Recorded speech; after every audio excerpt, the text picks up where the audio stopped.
My name is Justin Miller.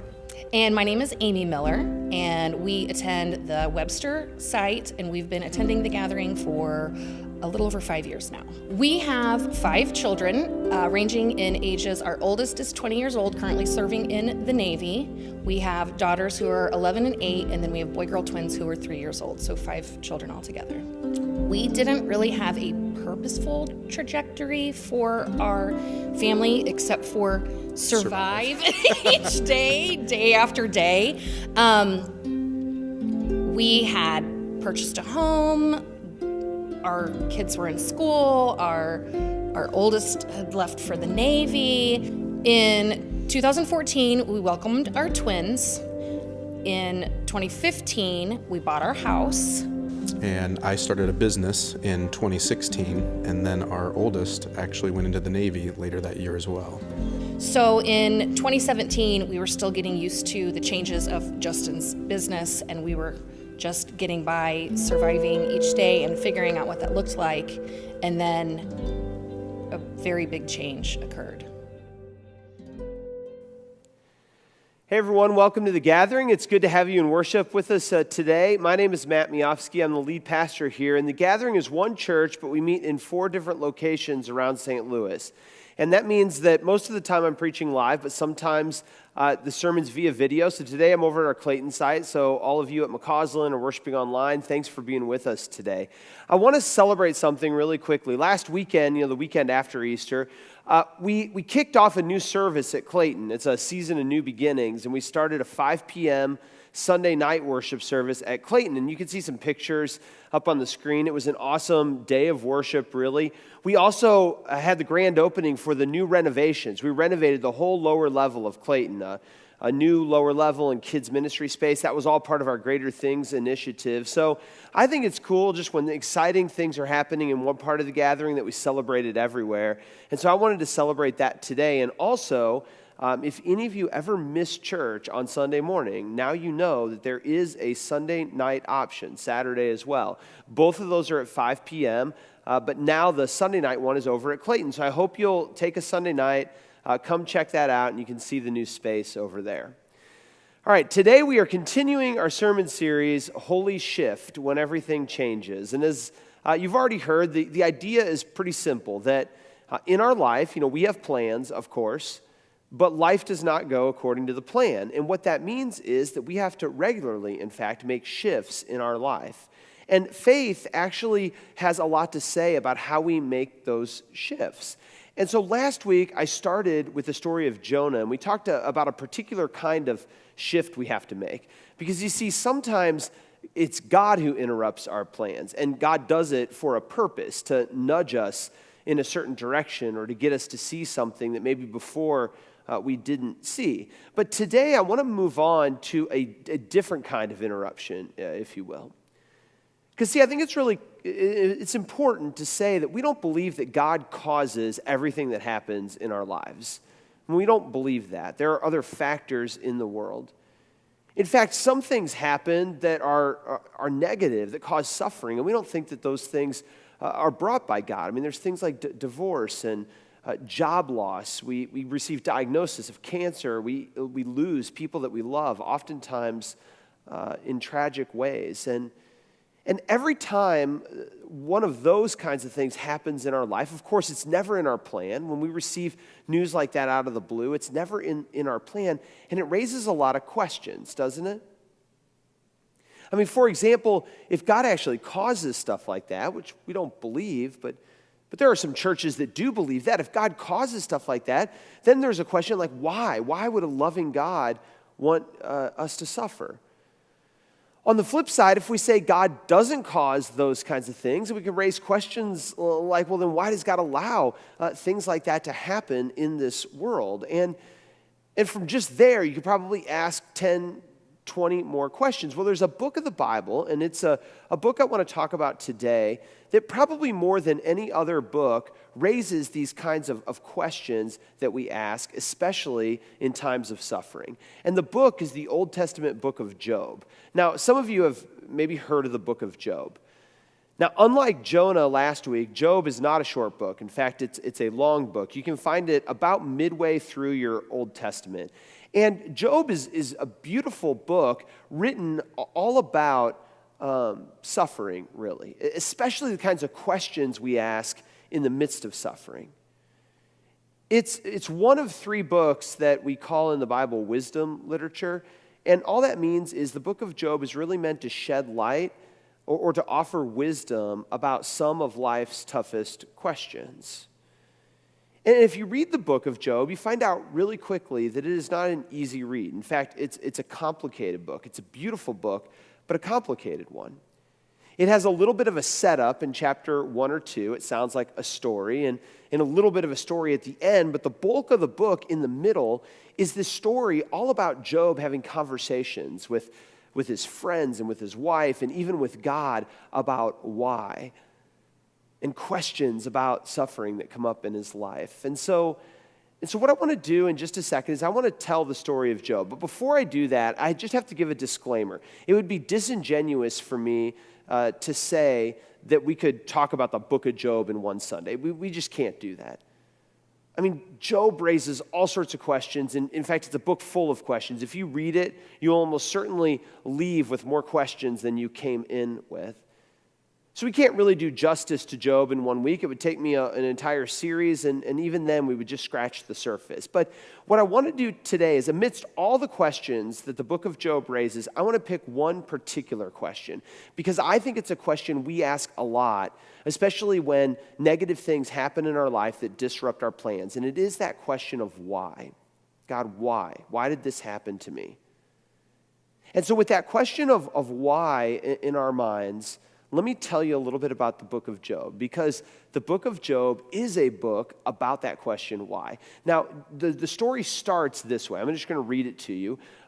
Job, many people, by the way, think that Job might have been a historical character renowned for his integrity and the way he lived his life. Other people think the book of Job was written to be like an extended parable. It sounds actually a lot like a drama if you read it, but this is the way it opens. This is Job chapter 1, verse 1. It says, a man in the land of Uz was named Job. That man was honest, a person of absolute integrity. He feared God and avoided evil. He had 7 sons and 3 daughters and owned 7,000 sheep, 3,000 camels, 500 pairs of oxen, 500 female donkeys, and a vast number of servants, so that he was greater than all the people of the East. So the opening tells us something important about Job, and I'll share in a minute why it's important. But they say he was a man of absolute integrity. This means that he was not an evil guy. And as a result, Job thrived. He was blessed with riches beyond imagination. That's all the cattle and the camels and all that. What it tells us is that Job was a wealthy person, greater than any person in the East. And this is important because in the ancient world, remember, they had a pretty simple idea about people. If you lived a life of integrity the way that God wanted you to live, you'd be blessed. And we see that right there in Job. But then something began to happen to Job. This great guy, this guy of absolute integrity, living the life that God wanted him to live, all of a sudden bad things started happening. It started with Job losing his livestock. One by one, they began to die. This would be the equivalent, by the way, now of kind of losing your job and financial ruin. That was the first thing that happened to Job. Second thing is these children. You know, he was blessed with this family. His children and servants began to die from these freak accidents. He lost all of them. And then the third thing that happened to Job is his health. I mean, he was in great health, and then all of a sudden Job started to suffer, and he had these extreme illnesses and had to deal with extraordinary pain. And so in just a matter of 1 or 2 chapters, it's almost funny if it wasn't so serious, Job just one by one lost everything that he had. So by the end of chapter 2, his wife looks at him, and she asks kind of an obvious question. This is Job chapter 2, verse 9. It says, Job's wife says, "Are you still clinging to your integrity? Curse God and die." So that's the setup to the book. I know it sounds like a really hopeful setup, doesn't it? But the setup is this. Here's this great guy who didn't do anything wrong. He didn't do anything to deserve it. And all of a sudden, bad things started happening in his life. And one of the questions that Job had is the question, God, why? Why? And so what follows is actually 40 chapters. It's long, where Job has all these conversations and he gives these reflections and he even talks with God, trying to figure out an answer to the question, why? Now, I suspect a lot of us have been in this spot where Job is.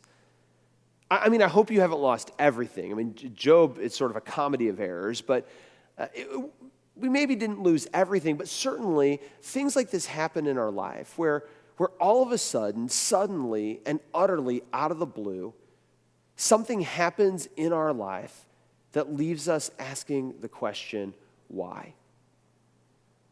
Consider, for example, what happened to the Millers. A life like a lot of us, just trying to survive, just trying to do our thing. If you have kids, you know what it's like to just try to take care of your kids each and every day. And then on a certain day, this happened. Check it out. In 2017, while away on business, I got a text message from my neighbor stating that our house was on fire. The fire occurred at 2 o'clock in the afternoon, which is typically the time that I was home so my twins could nap. That day was a beautiful sunny day in St. Louis. It was the last week of summer break. I had taken my children to the zoo and decided to forge through and see if we could skip the nap. One of the first calls I made was to Danny, as well as Allison, and made sure that somebody was there to be able to be with Amy since I was out of town at the time. I showed up at the house while it was engulfed in flames and literally fell to my knees. And when I fell to my knees, I looked down and I saw Matt Miofsky and Danny Leibarger, who had arrived before I even did. And that gave me the opportunity for them to be the strength that I needed. And I knew they were Matt and Danny, but at that time, they were God to me.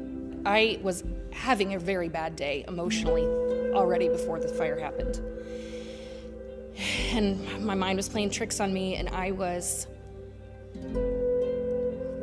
literally, I thought to myself, I feel like if something bad happened to me, no one would even notice.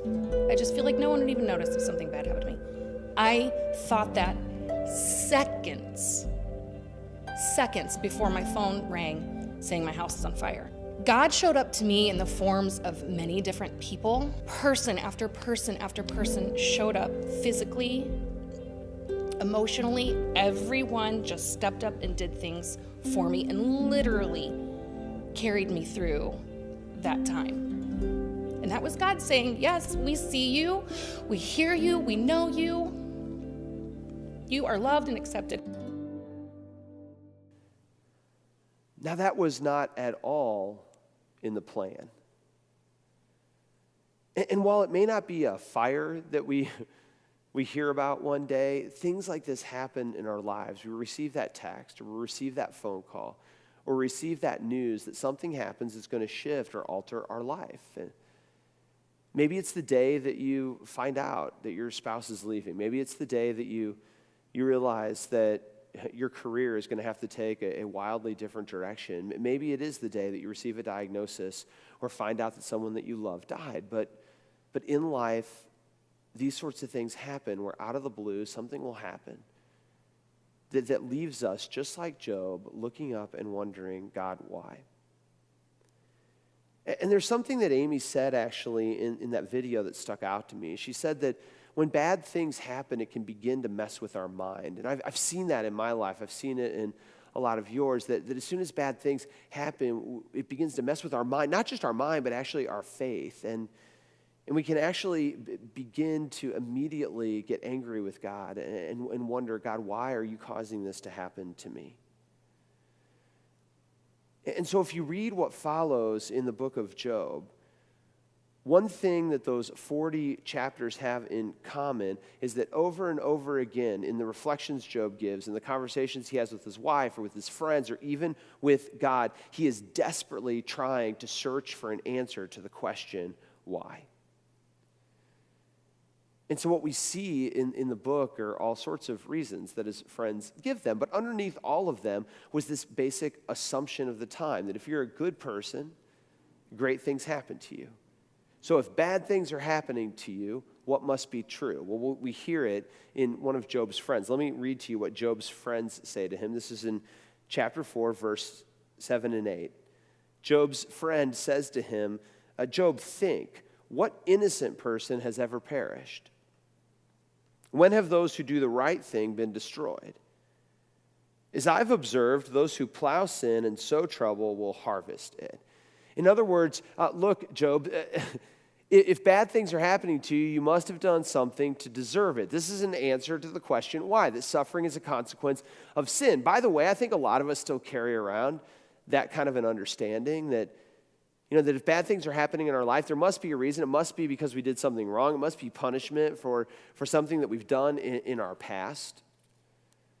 If that's not the answer, I still think we search for answers why, even today. I do this in my own life.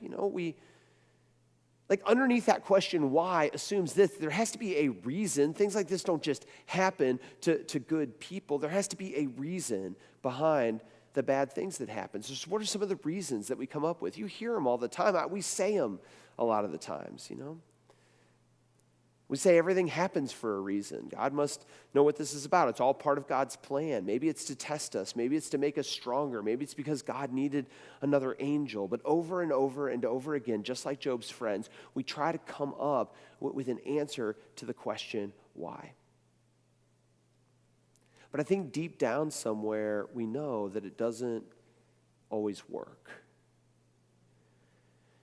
This past week, I spoke with a mother in our congregation. Her and her husband both, they lost their first son. And it was just moments after he was born. He didn't live very long. And it's unimaginable to any of us who haven't gone through that, the kind of pain and the suffering that causes. And as I was talking to her, I just asked her, what? Certainly you had to ask this question, and people had to try to give you answers and explanations. What were some of the things that helped and didn't help? And as we talked, she wrote something that actually really stuck out to me. Let me read it to you. She said this.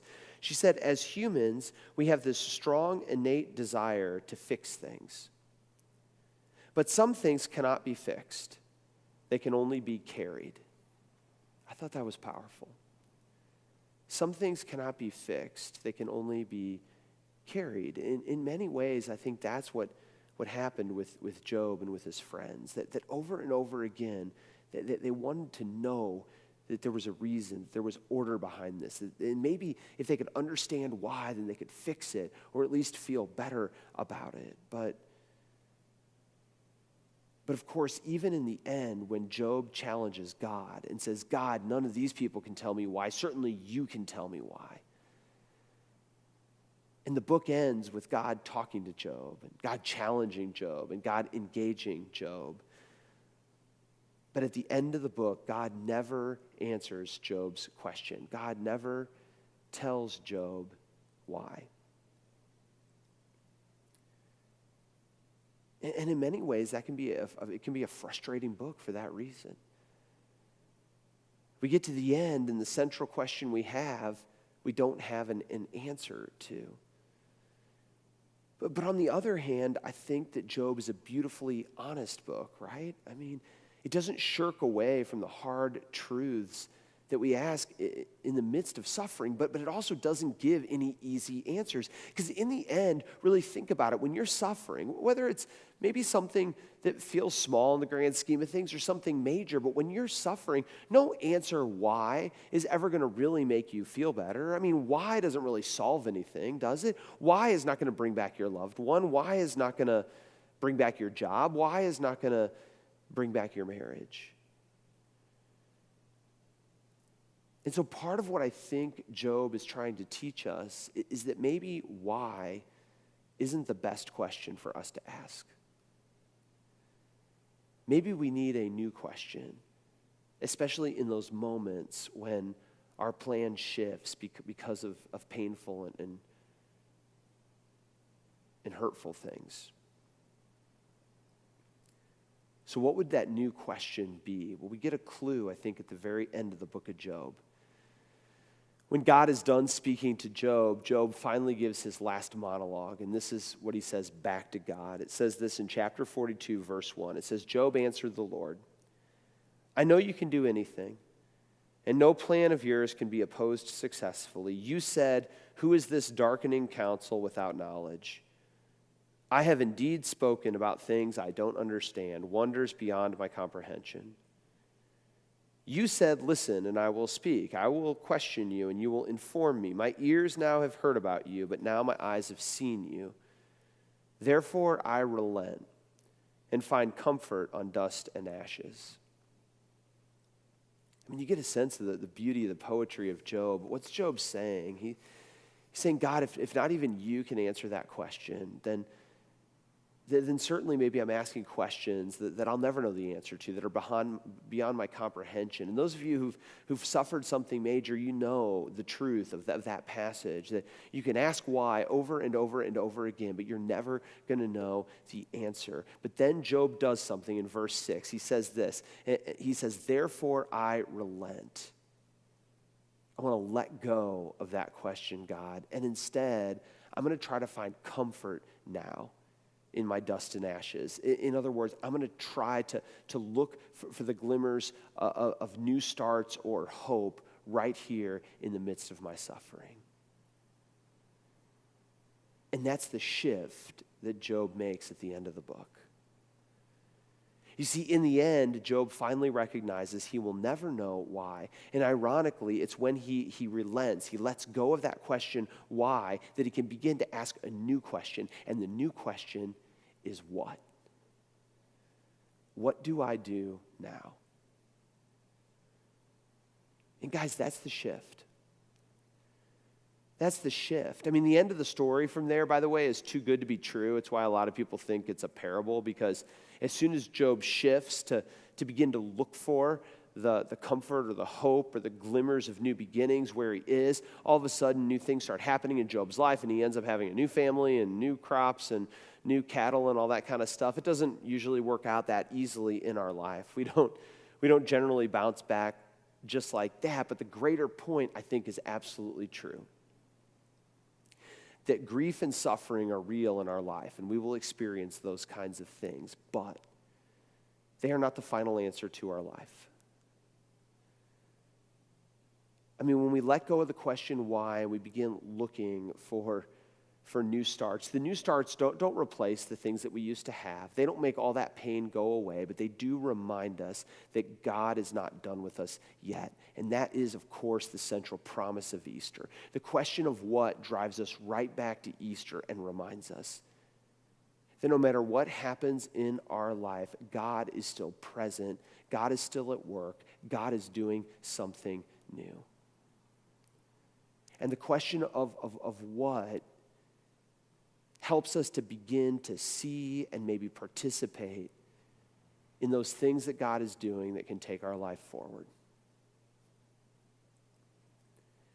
You know, when Job let go of the question why and began to ask the question what, his life began to change. And that might sound easy and overly simplistic. I don't mean to suggest that. This shift is hard.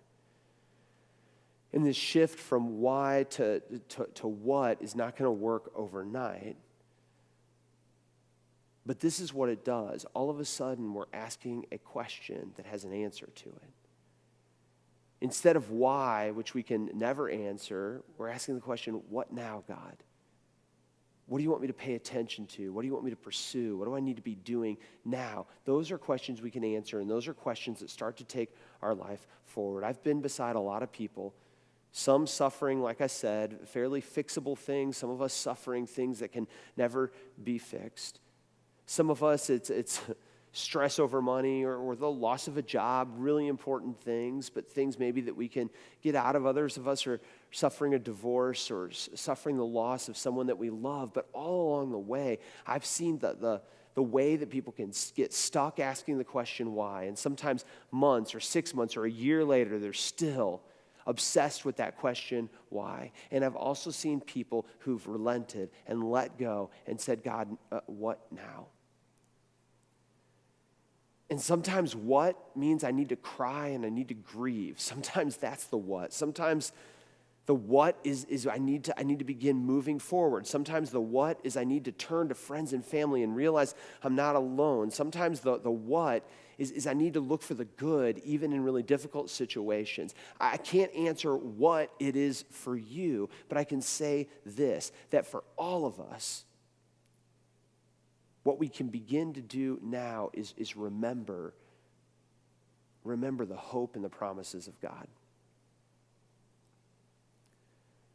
Friends, remember all of this is coming out of Easter. And what's the central promise of Easter? Easter gives us the message that Christ is not dead, but he is risen. He is alive. And if he's alive, then that means he's right here at work in our lives and that we are not done yet. But we have to remember that the promise of Easter did not come without suffering. Instead, it came through suffering. And Easter never promises us. In fact, it teaches us the opposite. Jesus never promised us that we wouldn't suffer. Jesus never taught us that bad people suffer, but good people don't. Jesus said the opposite, that sometimes even those of us who are trying to follow God are going to go through these moments in life where things happen that totally aren't in the plan, that hurt, and that we don't understand. And Jesus never promised us that we would be exempt from suffering, but God did promise this, that suffering would not be the final answer in your life. That suffering doesn't have to define your whole life, but that there is life on the other side of suffering. That's Easter, right? That there is hope on the other side of despair. There's joy on the other side of suffering. That there's life on the other side of death. And therefore, even right now, even in those moments where our plans totally change because of things we can't control, we can begin to look for where God is at work right now. God, what can I do now to be faithful in this moment? There's this verse, and I want to end here. It's in Romans, which is in the New Testament, and Paul is reflecting on just the beauty of this idea that God is still at work in our lives no matter what. And he writes this in Romans chapter 8, verse 28. He says, "We know that God works all things together for good, for the ones who love God and for those who are called according to his purpose." We know that God works all things together for good. Remember, Paul is not saying that God causes everything that happens in your life. I don't think that God causes suffering. I don't think that God causes all the bad things that happen in our life. But what the story says is that no matter what happens in our life, no matter what we're going through, God is constantly at work, picking up the pieces, putting them back together, working for good. And therefore, we have a reason to take a next step. We have a reason to hope. We have a reason to stay connected to God, because God has yet to write another chapter in our story. And so let me end with this. As you experience things that aren't in your plan, and you have, and you're going to in the future, you can ask the question, why? We all do. I do the same thing. But I want you to be careful not to get stuck there. Because why is a question that really doesn't have an answer. But I encourage you instead to ask what? God, what now? God, what are you doing now in my life? God, what is one next step I can take? And as you ask that question, you'll begin to discover that the truth of Paul's words are real in your life, that even in some of our darkest moments, God is at work trying to weave good, and that in the end, good will win over evil, and light will win over darkness, and love will win over fear, and life will win over death. I'll tell you the ending really quick of both of those stories. In just a moment, you're going to hear the ending of Amy and Justin's story. And you'll see much of what I talked about demonstrated there. But the couple that lost their son shortly after birth, today at the gathering, they're going to have their third son, Frederick, baptized. He'll be baptized at our Webster site. And I think that's such a powerful reminder that God keeps working towards good in our lives. And of course, it doesn't ever take away the pain of the past, but it reminds us that grief and joy can coexist. And the resurrection reminds us that in the end, joy will win. Let's pray. Gracious and holy God, you know those of us that are stuck in that place of asking why. Why is this happening to me? And God, help us to maybe today relent. Like Job, to let go of that question and instead ask what? God, what now? What can we do to take a next step? What are you up to now in our life? Where are you beginning to put the pieces back together? And God, as we shift from why to what, help us to find hope in the idea that you're not done with us yet. We pray these things in the name of the one who is not dead, but who is alive, Jesus Christ our Lord. Amen.